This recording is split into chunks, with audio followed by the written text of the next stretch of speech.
Olá, queridos estudantes! Sejam muito bem-vindos para mais uma aula de Biologia. Meu nome é Giovanna Paula e hoje vamos estar falando sobre doenças transmissíveis. Na aula de hoje a gente vai ver algumas doenças, a gente vai conhecer quais são essas doenças, pode ser de vírus, bactérias, protozoários, tá certo? Vamos conhecer sua importância, né, como ela se transmite e no final da aula a gente vai estar fazendo um resumo e resolvendo duas questões para a gente estar podendo fixar os nossos conhecimentos, tá ok? Então, para a gente iniciar a nossa aula de hoje, vamos iniciar de uma forma bem básica, que é o conceito. O que são doenças transmissíveis? Olha só, pessoal, doenças transmissíveis, né, é uma doença transmissível ou conhecida como infecciosa, tá? Ela é qualquer doença causada por um agente biológico capaz de se multiplicar dentro do hospedeiro e ser transmitido para outras pessoas, animais ou ambientes, pessoal. Então, de uma forma bem simples, doença transmissível é o quê? A doença transmissível é causada por um agente biológico, que pode ser um vírus, protozoário, uma bactéria, um verme, tá? Então, esse agente biológico ali pode adentrar, ele entra, na verdade, dentro do seu corpo, se multiplica e passa adiante, tá ok? De uma forma, em geral, falando assim, mas a gente vai conhecer cada etapa dessas partes. Para que a doença aconteça, ele precisa de 3 elementos essenciais. Então, para existir uma doença transmissível, existem 3 elementos que formam a tríade epidemiológica, pessoal. Então, aqui a gente tem um agente, que nem eu falei, pode ser um vírus, uma bactéria, um protozoário. Um hospedeiro ele é quem permite a multiplicação desses vírus. E o meio ambiente. Sim, pessoal, o meio ambiente interfere aí para que a doença transmissível aconteça. Então, como é que funciona essa triade epidemiológica? Primeiro, eu vou dar exemplos. Vamos falar de dengue.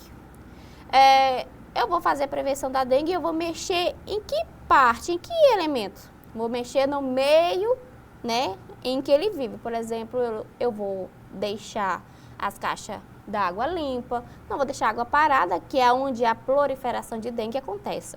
Então, eu já estou mexendo no ambiente daquele agente etiológico.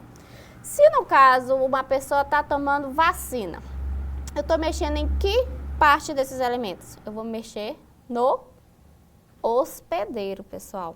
Então, quando eu mexo no hospedeiro, as outras não desenvolvem. Se eu estou mexendo ou tomando antibiótico, eu vou interferir no agente. Quando eu interfiro uma desses elementos, a doença transmissível não avança, tá certo? Então, por isso que para que a doença transmissível desenvolva, preciso desses 3 elementos, tá ok?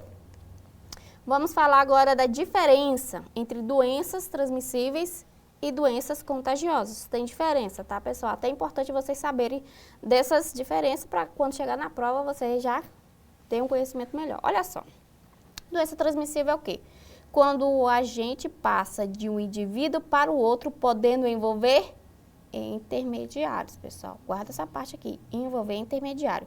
Temos exemplo de dengue, leptospirose, malária, febre maculosa, são exemplos de doenças transmissíveis. Uma doença contagiosa é diferente, é transmissível diretamente de pessoa para pessoa, sem quem? O vetor. Exemplo, gripe, Covid-19, sarampo, catapora, são tudo doenças contagiosas.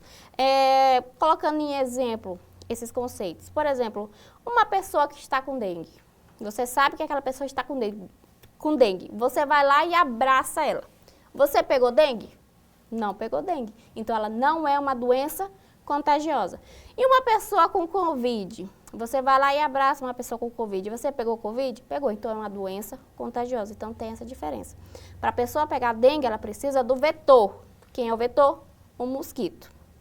Tá ok? Então, essa é a diferença desses conceitos. Em resumo, olha só. Toda doença contagiosa, ela é transmissível, tá? Mas nem toda doença transmissível é contagiosa. Então, fica aí esses conceitos e essas diferenças para vocês entenderem.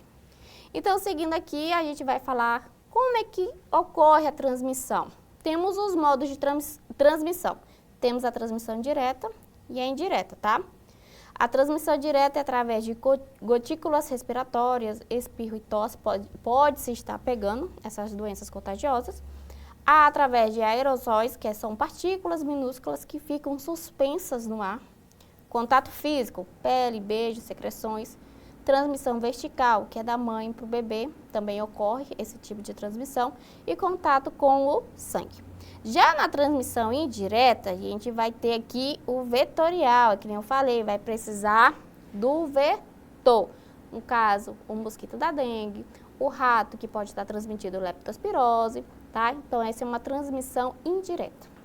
B, pode estar uma transmissão indireta pode ser através por água e alimento, uma veiculação hídrica ou fecal oral. Aqui está mais relacionada ao saneamento básico, quando as pessoas ficam doentes e acabam ali fazendo suas necessidades em qualquer lugar, que acaba contaminando a água e a pessoa, uma pessoa saudável, acaba se contaminando com essa água, tá? Então, é uma transmissão indireta também. C, através de fomites, pessoal, que são objetos contaminados. Professora, o que seria, né, esses objetos contaminados? O celular. O celular é um grande objeto que transmite, né, contaminação se não for bem cuidado, limpo, higienizado. Outras coisas, brinquedos, panos, maçanetas, são tudo objetos contaminados que é considerado uma transmissão indireta, tá ok? Então, esses aí são os modos de transmissão. Então, com isso, a gente começa a adentrar nos grupos, tá? Dos micro-organismos que fazem a transmissão dessas doenças. O primeiro grupo a ser falado é sobre os vírus, pessoal, olha só. Os vírus são acelulares, que quer dizer o quê? Que eles não têm células, tá? Não tem membrana plasmática, nem núcleo, e dependem do hospedeiro para se reproduzir. Ou seja, um vírus que está fora do seu hospedeiro, ele é simplesmente ali uma membrana que contém informações genéticas. Isso fora do hospedeiro, mas a partir do momento que ele adentra no hospedeiro, ele começa a fazer a sua reprodução. O vírus, ele tem uma capacidade de adentrar na célula, roubar o seu maquinário celular ali e obrigar aquela célula a produzir novas cópias de vírus, tá ok? Mas o vírus, fora da célula hospedeira, é inativo, tá ok? Quais são exemplos de vírus que temos? Temos a Covid-19, né? Temos o vírus da dengue, temos a influenza, que é a gripe, que sofre mutações frequentemente, e tem o HIV. Uma curiosidade aqui, ó. Os vírus podem permanecer ativos em superfícies por horas ou dias, dependendo do tipo e da temperatura. Não dá para estar falando de todas as doenças causadas por vírus aqui na aula, então a gente vai conhecer uma, que é bem famosa, que é a dengue, pessoal, que é uma doença transmissível. E olha só, a dengue é uma doença febril aguda, que pode ser de curso benigno ou grave, dependendo da forma como se apresenta. Acompanha aqui comigo, pessoal, trouxe algumas para vocês. Temos uma infecção inaparente, por incrível que pareça, pessoal. A infecção inaparente é o quê? A pessoa, ela pega a dengue, mas não tem sintomas. Por incrível que pareça, isso é um dos casos bem comum. As pessoas pegam a dengue e nem sabem que pegou dengue. Então, por algum motivo, ela faz alguns exames e lá consta que ela teve dengue e mesmo nem percebeu que pegou. É um caso bem comum, tá?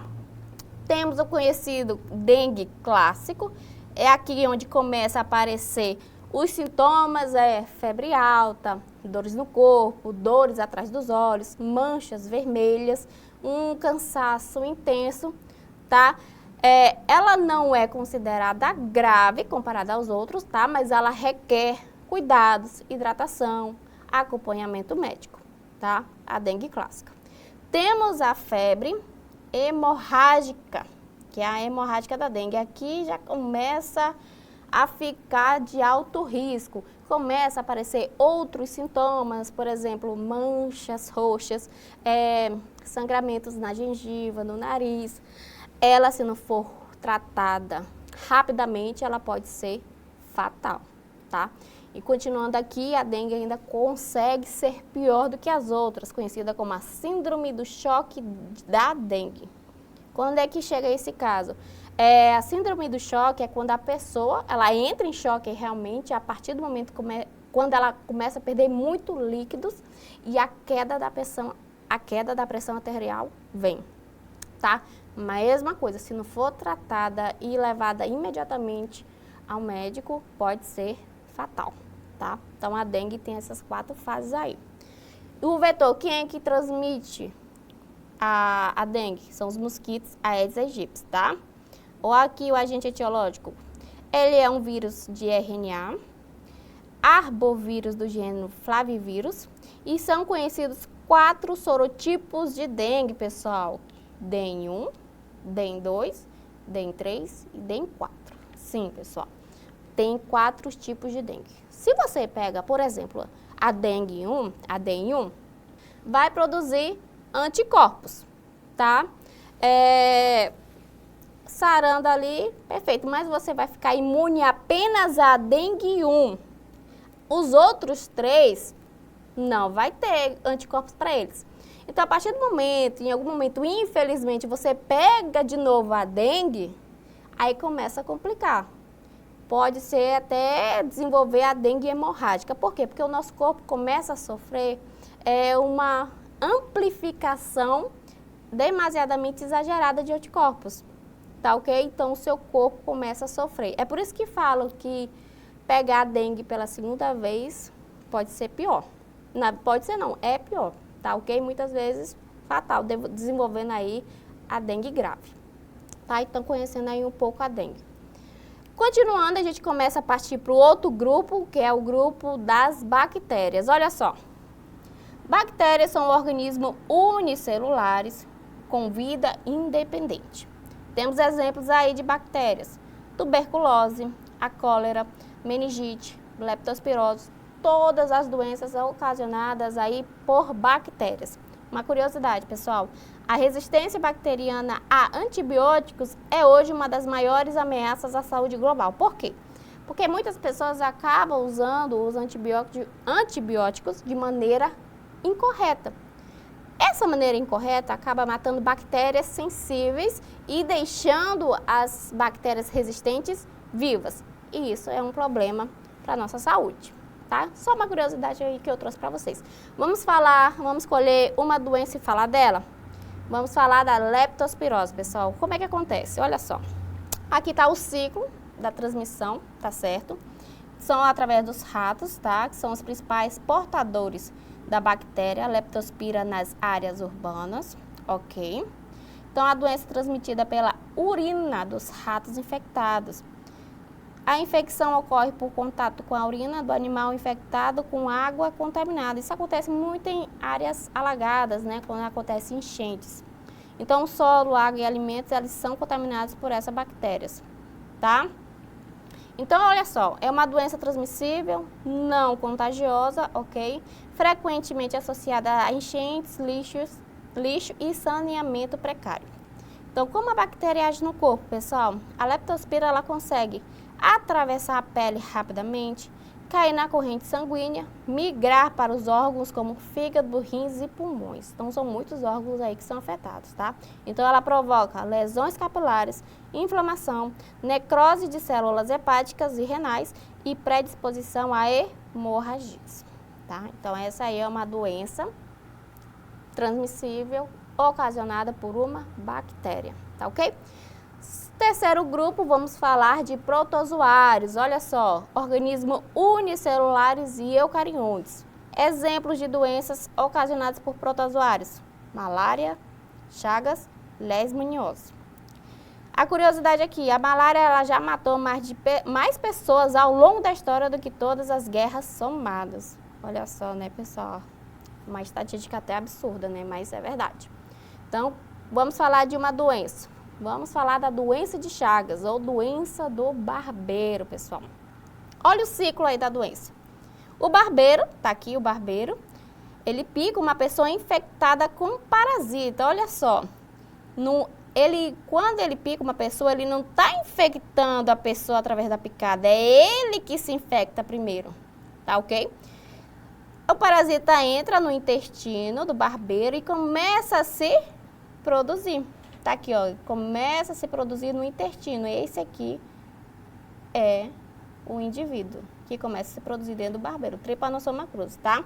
Então, o barbeiro, ele deposita nas fezes da pele da pessoa que se infecta com Trypanosoma cruzi, quando se coça. Ou seja, o barbeiro, ele se infecta, né, uma pessoa doente, e ele vai seguindo ali seu caminho e ele encontra outra pessoa e infecta essa outra pessoa que está com saúde. Esse barbeiro que está infectado, ele não contamina essa pessoa através da picada, é através das fezes. Porque quando o barbeiro pica a pessoa por estímulo acaba coçando. E esse coçando, ele arrasta essas fezes do barbeiro para dentro da corrente sanguínea. É nesse momento que a pessoa é infectada. Olha só a imagem.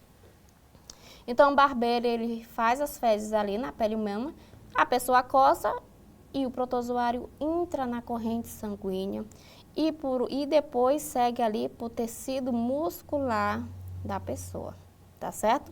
Então, olha, continuando aqui, ó, os parasitas invadem primeiro as células da pele e em seguida a circulação sanguínea. Na fase assintomática da doença, o Trypanosoma cruzi se concentra nas fibras musculares, tá certo? Então, a doença de Chagas acontece desse jeito. Continuando aqui, vamos falar agora dos eumintos, que são os famosos vermes. Olha só, são vermes parasitas, tá? Geralmente ligados à falta de saneamento. Exemplo, esquistossomose, ascaradíase, as ancilostomíase, tá? São algumas doenças do grupo eumintos. Vamos falar da esquistossomose, ou também como é chamada barriga d'água, tá, pessoal? Então, uma doença causada pelo parasita Esquistossoma mansoni, que usa os caramujos como hospedeiros intermediários, tá? Até chegar ao ser humano, que é o seu hospedeiro definitivo. Aqui está o ciclo para vocês entenderem um pouco melhor. Temos um homem doente que, por alguma ocasião, fez suas necessidades ali perto do lago. Nas suas fezes tem os ovos, né, da esquistossomose. Esses ovos ele acaba desenvolvendo aqui no lago, ele acaba liberando aí um miracídio. O miracídio é um tipo de organismo que vai procurar o caramujo, pessoal, tá? Ele vai infectar o caramujo. Então, dentro do caramujo ele vai se desenvolver, vai se multiplicar e vai surgir as cercárias, tá? É essas cercárias aqui que vai infectar um homem, que vai adentrar dentro dele. Não precisa de feridas, não precisa de nada. Ele entra na pele assim mesmo. Só pelo contato da água contaminada, ele já está sendo infectado, tá ok? É desse jeito, é literalmente assim, tá, pessoal? Lá essas cercárias, né, essas larvas, elas vão adentrar na corrente sanguínea, vai migrar para o fígado, lá eles vão fazer amadurecimento, produção de ovos, tá? Então, a pessoa vai ficar infectada. Ele vai, além do fígado, vai para o baço e vai criar líquidos na barriga. Por isso o nome, barriga d'água, tá certo? Então, esse é o ciclo aí dos eumintos, esquistossomose. Então, com isso, a gente vai chegar para a parte do resumo e partir para as atividades. No resumo, eu trouxe as partes mais importantes da aula de hoje. Então, o que a gente viu na aula de hoje, pessoal? Doenças transmissíveis são aquelas causadas por agentes biológicos, vírus, bactérias, fungos, protozoários e eumintos, capazes de se multiplicar no hospedeiro e ser transmitido para as outras pessoas, animais ou ambiente, tá ok? Então, elas dependem da tríade epidemiológica, que é o agente biológico, mais hospedeiro, mais ambiente. Se um deles falhar, o ciclo não avança, tá? A gente viu sobre a dengue, que tem 4 sorotipos, é transmitido pelo mosquito Aedes aegypti, pode causar febre alta e formas hemorrágicas. Vimos sobre a leptospirose, que é uma bactéria, tá? Que é a transmissão por água contaminada com urina de ratos, pode causar lesões renais e hepáticas. Doença de Chagas, é um protozoário, Trypanosoma cruzi, e a transmissão é pelas fezes do barbeiro. E tem a esquistossomose, uma verme, Esquistossoma mansoni, é um caramujo Bionfilaria, é o hospedeiro intermediário, tá ok? Então, com isso, a gente segue aí para as questões, para ver se você captou a aula de hoje. Eu recomendo vocês a pausarem o vídeo e tentar responder a atividade, tá? Para ver se acertou. Então, vamos lá, pessoal. Questão número 1, olha só. As fêmeas do mosquito da dengue, Aedes aegypti, ele tem um olfato extremamente refinado, olfato. Além de identificar as coleções de águas para oviposição, elas são capazes de detectar de forma precisa e eficaz a presença humana pela interpretação de moléculas de odor eliminadas durante a sudorese. Após perceber o indivíduo, eles vão rapidamente em direção à fonte alimentar, iniciando o repasto sanguíneo durante o qual podem transmitir o vírus da dengue. Portanto, o olfato desempenha um papel importante para a sobrevivência dessa espécie. Vamos lá. Medidas que interferem na localização do hospedeiro pelo vetor por meio dessa modalidade sensorial incluem o quê? Quais são as medidas que impedem do mosquito Aedes aegypti, né, sentir o nosso cheiro? Alternativa A, através de colocação de telas na janela, pode impedir de ele chegar até o hospedeiro, mas não de sentir o cheiro. B, eliminação de locais de oviposição, também não, né? Tá ali mais para a eliminação de criadouros. C, instalação de borrifadores de água em locais abertos, também não interfere em nada não. D, conscientização para necessidades de banhos diários, pode até ajudar, mas também não é uma medida preventiva, até porque tem outros cheiros que a Aedes aegypti consegue chegar até você, tá? E E, sobre a alternativa E, né, a utilização de cremes e pomadas com princípios ativos, o famoso repelente. Então, nosso gabarito é a alternativa E, tá? Então, vamos para a última questão para a gente fechar a nossa aula de hoje. Olha só, é do Enem também essa questão de 2019. Vai falar da doença a esquistossomose, a barriga d'água. Caracteriza-se pela inflamação do fígado e do baço causada pelo verme Esquistossoma mansoni, o esquistossoma, tá? O contágio ocorre depois que larvas do verme são liberadas na água pelo caramujo do gênero Bionfilaria, seu hospedeiro intermediário, e penetram na pele humana. Após o diagnóstico, o tratamento tradicional utiliza medicamentos por via oral para matar o parasita dentro do corpo. Uma nova estratégia terapêutica baseia-se na utilização de uma vacina, feita a partir de uma proteína extraída do verme, que induz o organismo humano a produzir anticorpos para combater e prevenir a doença. Uma vantagem da vacina em relação ao tratamento tradicional é que ela poderá o quê, pessoal? Alternativa A, a vacina vai impedir a penetração do parasita pela pele? O que vocês acham? A vacina faz isso? Eu acho que não, né? B, eliminar o caramujo para que não haja contágio, a vacina vai fazer isso? C, impedir o acesso do esquistossoma especificamente para o fígado? D, eliminar o esquistossoma antes que ocorra o contato com o organismo? Ou eliminar o esquistossoma dentro do organismo antes da manifestação de sintomas? E aí, pessoal, o que vocês acham que a vacina vai fazer? A vacina vai eliminar o esquistossoma quando está dentro do organismo, tá? Então, aqui acaba sendo uma junção de dois conteúdos, sobre a doença e sobre a função da vacina, tá? Bom, espero que vocês tenham acertado as questões de hoje, entendido a aula também. Se ficou alguma dúvida, volte o vídeo, repasse, reassista, fazer anotações, que vai dar certo, tá, pessoal? Então, a gente se encontra na próxima aula e tchau, tchau!